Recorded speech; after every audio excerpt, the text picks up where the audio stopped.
Specifically नपूरा, बसीन, जागीर बसीन, इस खित्ते में पिछले तकरीबन 48 घंटों से बिजली की जो है वो बंदिश है। धरना है वो तकरीबन आज दूसरे दिन उनका जो है धरना जारी है।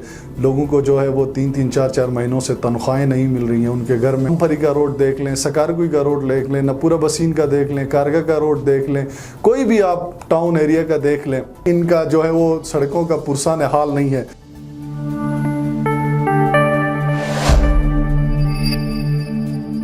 बिस्मिल्लाहिर्रहमानिर्रहीम। GMN पॉडकास्ट के साथ मैं हूं आपका होस्ट शाहिद नदीम। नाज़रीन, गिलगित बल्तिस्तान के मुख्तलिफ मसाइल और इशूज़ के साथ हम आपकी खिदमत में अक्सर हाजिर होते हैं। अगर हम गिलगित बल्तिस्तान के मसाइल के हवाले से बात करें तो गिलगित बल्तिस्तान पाकिस्तान का वो वाहिद ख़ित्ता है जो ग्रांड पे चलने के बावजूद गिलगित बल्तिस्तान की जो भी पॉलिटिकल महरूमियाँ हो या जो भी इंफ्रास्ट्रक्चर महरूमियाँ हो, स्कूल के हवाले से हो, अस्पतालों के हवाले से हो, या किसी भी सेक्टर में आप देखें तो ये ख़ित्ता हर जगह में आपको महरूमियों से, ये ख़ित्ता आपको हर सेक्टर में जो है आपको मसाइल देखने को मिलेंगे।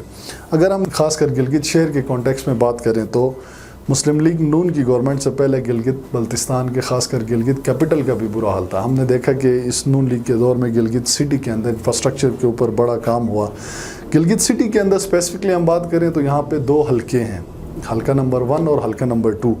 हलका नंबर 2 तो हमने देखा कि गुज़िश्ता पिछले 2 टेन्योर्स में जो है अच्छा खासा डेवलप होता जा रहा है, लेकिन हलका 1 की जो सियासी महरूमियाँ हैं वो दिन ब दिन बढ़ती जा रही है। पिछली गवर्नमेंट में या हलका नंबर 1 से डिप्टी स्पीकर साहब मुस्लिम लीग नून के नुमाइंदे जाफरुल्लाह खान साहब थे, वो भी अपने हलके के अंदर कुछ डिलीवर नहीं कर सके।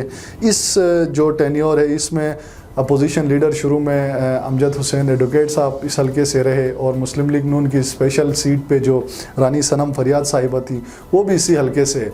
अगर मैं आपको करंट सिचुएशन की बात करूं तो पिछले तकरीबन 48 घंटे हो चुके हैं, 5 घंटे भी हलका नंबर 1 में बिजली इस वक्त मैसर नहीं है। स्पेसिफिकली मैं बात करूं तो कारगा पावर ग्रिड है जहां से कारगा पावर स्टेशन से जो है वो बिजली आती है। स्पेसिफिकली नपूरा, बसीन, जागीर बसीन, इस खित्ते में पिछले तकरीबन 48 घंटों से बिजली की जो है वो बंदिश है। ना वाटर एंड पावर डिपार्टमेंट की तरफ से कोई सर्कुलर या कुछ ऐसा कुछ सामने आया है कि आखिर ये क्या वजह है कि इतना बड़ा शॉर्टफॉल है। लोगों के घरों में पीने के पानी तक जो है ना वो अवेलेबल नहीं है। लोग बड़े मसाइल का शिकार है। इस गर्मी में लोग वही पुराने वक्तों को याद करते हुए घरों के छतों पे सोने पर मजबूर हो गए हैं। और जिस रीजन की मैंने बात की, यहाँ बात करें तो आप रोड की हालत हल्का के अंदर देखें, अगर आप अमफरी का रोड देख लें, सकारगुई का रोड देख लें, नपूरा बसीन का देख लें, कारगा का रोड देख लें, कोई भी आप टाउन एरिया का देख लें, इनका जो है वो सड़कों का पुरसान हाल नहीं है। और स्पेसिफिकली नपूरा बसीन के अंदर आपको कोई अच्छी वाटर सप्लाई स्कीम नज़र नहीं आएगी। लोगों को साफ़ पीने का पानी जो है वो फराम नहीं है। 1-2 फिल्ट्रेशन प्लांट लगाए हुए हैं वो भी बंद पड़े हैं, कोई एक आध गलती से चल रहा होगा। तो ये हल्का जो नंबर 1 है वो हमेशा से नज़रअंदाज रहा। इसकी सियासी महरूमियाँ हमेशा से बढ़ती गई हैं, कम कभी नहीं हुई।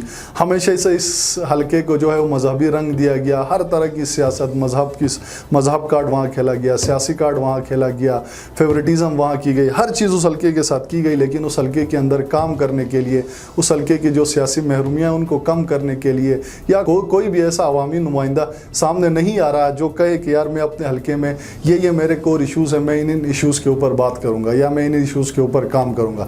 मेरा भी इन हलके के, खासकर स्पेसिफिकली हलके के यूथ से मेरी ये रिक्वेस्ट है कि खुदारा आइंदा जब भी इस हलके के अंदर आपको अपने वोट का इस्तेमाल करना पड़े तो आप कम से कम अपने जो इलाका है, आपका गांव है, आपका टाउन है या आपका मोहल्ला है, आप अपने इलाके के इश्यूज़ को जो है ना वो लिस्ट डाउन करें, उनके साथ बैठें, उनको बताएं कि यार ये हमारे कोर इश्यूज़ हैं, अगर आप इन चीज़ों को एड्रेस कर सकते हैं तो हम आपके साथ ऑन बोर्ड हो सकते हैं। उसके अलावा गिलगित के अंदर इस वक्त करंटली इश्यूज़ देखें तो नेटको मुलाजमीन का जो धरना है वो तकरीबन आज दूसरे दिन उनका जो है धरना जारी है।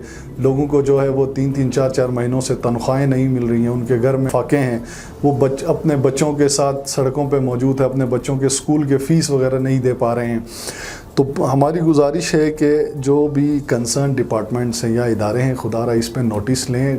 गरीब लोग हैं, आजकल महंगाई जो है वो बड़ी उरूज पे है, तो आप सबसे रिक्वेस्ट है कि खुदारा इनके इश्यूज़ को टाइमली एड्रेस करें। उनके घर में बड़े जो है वो फाइनेंशियल क्राइसिस हैं, अपने बच्चों के फ़ीस देने, उन्होंने अपने जो है ना अपने घरों का निज़ाम चलाना है। और तीसरा, अगर हम किसी इशू के ऊपर बात करें तो पिछले 3 वीक से जो हमारा सुस्त बॉर्डर है या सुस्त के अंदर जो कस्टम का काम है वो बिल्कुल رکا ہوا ہے. بہت سارے سینکڑوں ایسے لوگ ہیں جو روزانہ کی بنیاد پر اس بارڈر سے جو ہے وہ مزدوری کرتے تھے، لیکن پچھلے 3 سے 4 ہفتہ تقریباً ہونے کو ہے اس پورٹ کے اندر بالکل کام جو ہے وہ بند ہے. لوگوں بڑے جو ہے نا وہ فائنینشیل کرائسس کا شکار ہیں. گلگت بلتستان کے اندر ہم دیکھیں تو کوئی بھی ہمارے پاس ایسا کوئی پرائیویٹ سیکٹر نہیں ہے جہاں پہ ہمارے لوگ اپنا روزگار کا نظام چلا سکیں. اگر ہم دیکھیں تو یہ ایک جو سوس پورٹ ہے، سوس بارڈر، پاک چائنا جو بارڈر ہے، اس سے بہت سارے لوگوں کا گھر کا چولہا چل رہا ہے. جو پچھلے 4 ہفتوں سے یہ کام جو ہے وہ بالکل بند ہے، لیکن ادھر بھی ڈپارٹمنٹ کی طرف سے یا ان کی طرف سے کوئی بھی ایسا رسپانس نہیں دیکھنے کو مل رہا. تو ہماری ریکویسٹ ہے ہمارے چیف ایگزیکٹو صاحب سے یا چیف سیکرٹری صاحب سے کہ اس ایشو کے اوپر بھی آپ نوٹس لیں، تو اس ایشو کو بھی جلد از جلد حل کریں تاکہ ہمارے لوگوں کی جو بھی فائنینشیل مسائل ہیں وہ ٹائملی حل ہو سکیں. یہ تھا آج کا ہمارا پوڈ کاسٹ. اگلے پوڈ کاسٹ تک مجھے اجازت دیجیے. اللہ حافظ.